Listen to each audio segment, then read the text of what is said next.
Ketika saya tidak bisa menerima kondisi saya, itu saya sempat kok ada pikiran, aduh hidup ini kok sekali aja kok capek, kok susah. Saya nggak pingin hidup Tuhan. Saya doanya gitu.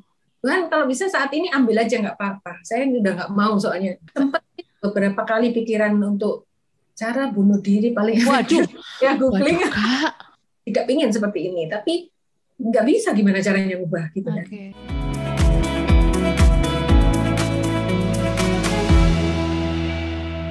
Tentang cara pandang saya ke pasangan ya, penuh pengharapan, penuh labeling, terus ke anak, kemudian ke rekan kerja atau ke manusia lain lah ya. Itu kan kita juga penuh ekspektasi. Kadang-kadang kita kecewa terus nyalain orang itu, padahal yang expect siapa coba? Kita sendiri yang kasih ekspektasi, sendiri yang waktu orang itu nggak bisa memenuhi keinginan kita, terus kita marah ke orang itu, kan lucu juga gitu. Handling anak ya, kalau kita nggak punya pengetahuan ini peran nanti itu, kalau kita nggak ngerti ilmunya Coach Rio ini kan banyak emosinya nanti, aku nggak capek atau mengecewakan lah. Banyak itu sebenarnya mengecewakan itu tadi ya, karena kita berharap terus dia nggak memenuhi, kita kecewa. Kadang-kadang kita sama keluarga pasti ada dong cekcok-cekcoknya gitu kan. Berapa jam kemudian harus sudah bawain materi misalnya, harus ngomong di depan, ya kalau Zoom ini kan bisa sampai 700 orang gitu kan. Nah itu kalau nggak bisa ini nggak dilepasin, coba gimana itu? Saya butuh ketenangan ya Kak Emma ya, waktu bikin slide, karena saya juga itu kan belum saya susun urutannya, saya harus mikirin urutannya, harus nyambungin antar slide gitu kan. Kalau nggak tenang gimana bisa mikir gitu. Dulu sempet sih ya ikut dibilangin ini ya teman dekat, ya harus kamunya yang berubah, disuruh ikhlas. Gimana caranya ikhlas, ini lagi jengkel ini. Jadi saya nggak paham how, saya mau tapi how gitu loh. Nah saya baru benar-benar tahu caranya ikhlas ini ya di OETRT ini, karena emosinya udah nggak ada. Kayak kemarin malam saya ingat-ingat lagi hidup saya tuh bersyukur loh, malam-malam senyum-senyum, my life is amazing gitu ya. Wah ya udah emosinya udah nggak ada gitu kan. Jadi bukannya orang itu nggak mau bersyukur atau kurang bersyukur, lah emosinya masih ada, gimana caranya suruh bersyukur? Ada nggak sih kerugian fisik yang kakak rasakan? Lagi cemasnya datang itu kan, waduh itu kayak apa ya? Tensionnya satu badan dah. Ketika saya tidak bisa menerima kondisi saya, itu saya sempat kok ada pikiran, aduh hidup ini kok sekali aja kok capek, kok susah. Saya nggak pingin hidup Tuhan. Saya doanya gitu. Tuhan kalau bisa saat ini ambil aja nggak apa-apa. Saya udah nggak mau soalnya gitu. Berada di satu state, oke, harus ikhlas katanya. But how gitu. Sempat beberapa kali pikiran untuk cara bunuh diri paling. Waduh, ya googling. Waduh, Kak. Sempat kepikiran seperti itu, kenapa Kak? Ya karena nggak ada solusinya. Saya tuh cari loh Kak Emma, ikut seminar kemana saya lihat semua YouTube apa yang berhubungan dengan itu, saya pelajarin semua gitu ya. Tidak pingin seperti ini, tapi nggak bisa gimana caranya ubah gitu kan.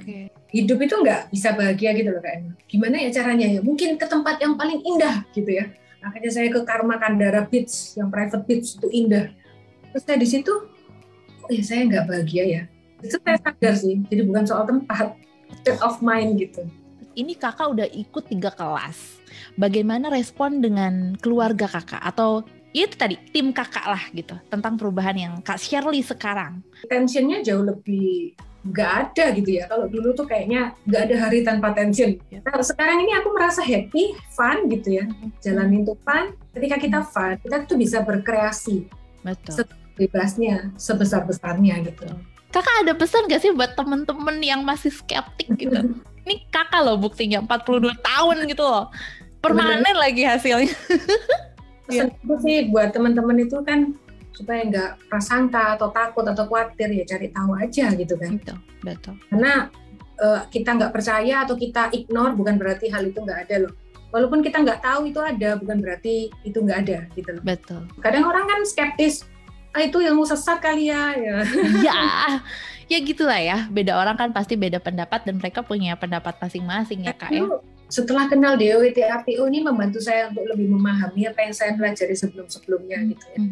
Dan saya jadi mikir loh, ini dengan DOETRT ini kayak apa ya, kayak di bypass gitu. Emosinya dilepas kan tinggal di program yang baru gitu loh. Ini kan shortcut gitu ya. Sering kan Coach Rio tuh bagi-bagi insight yang itu precious banget gitu ya. Itu naikin awareness juga gitu. Saya dulu bingung, gimana sih enlightenment itu gitu loh. Kepingin gitu, tapi how? Nah ini dapat juga di sini gitu loh kayak saya juga percaya pertemuan saya dengan Coach Rio dan DOTRT ini bukan kebetulan dan it's a blessing for me. Saya udah cari bertahun-tahun ya, waktu pencarian itu juga nggak mudah untuk menjalani hari-hari. Sekarang itu kayak lewat aja gitu ya. Dari yang sampai mau, merasa hidup ini udah nggak pengen hidup, sampai merasa hidup ini begitu indah dan ini berkat gitu loh.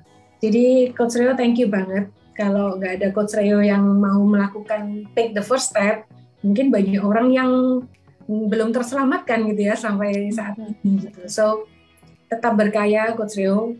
Saya melihat Coach Rio ini kan jenius gitu ya. Iya. Orang ini benar-benar keren, pinter, jenius dan generous gitu ya, likes to give. Ilmunya kayak ngalir terus dan dia kayak open book gitu ya, udah nggak ada apa yang disembunyiin tuh nggak ada. Jadi I respect banget gitu ya. Saya bersyukur bisa kenal gitu ya dan bisa jadi muridnya lah ya nanti.